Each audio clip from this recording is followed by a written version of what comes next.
देखिए, भारत की सनातन धर्म की उपासना विधि में राम और शिव दोनों अलग अलग नहीं हैं।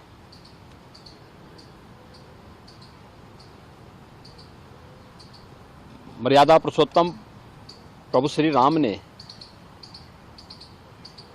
स्वयं शिव की उपासना की और रामचरितमानस में अगर आप जाएंगे तो इस बात को देखेंगे कि भगवान शिव ने भी राम की उपासना की।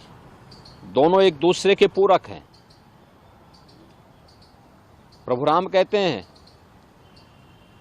शिव द्रोही मम दास कहावा, सो नर मोहि सपनेहु नहीं पावा।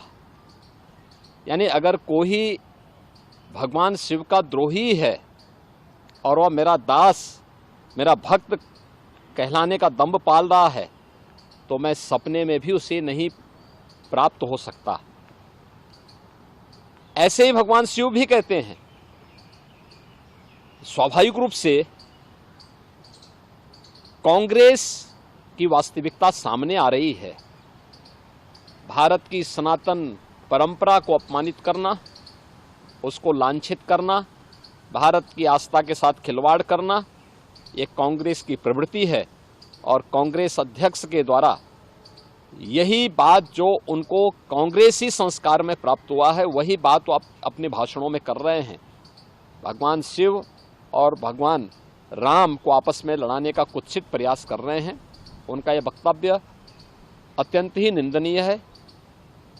दूसरा, हम इस बात को जरूर ध्यान में रखें, हमारे शास्त्र इस बात के प्रमाण हैं कि शिव का द्रोही हो या राम का द्रोही, उसका पराभव, उसका पतन अवश्य हुआ है। एक कांग्रेस की पतन की एक नई शुरुआत है और कांग्रेस इस प्रकार के स्तरहीन वक्तव्यों को देकर के हिंदू आस्था के साथ तो खिलवाड़ कर ही रही है, लेकिन अपने कृत्यों से कांग्रेस को इतिहास की वस्तु बनाने की ओर भी कांग्रेस का नेतृत्व उसे धकेल रहा है।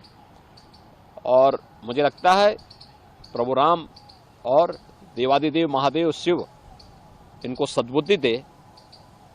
कम से कम जब अब कांग्रेस को लोग विसर्जन करने पर तुले ही हैं, तो अब तो सच का रास्ता अपना ले।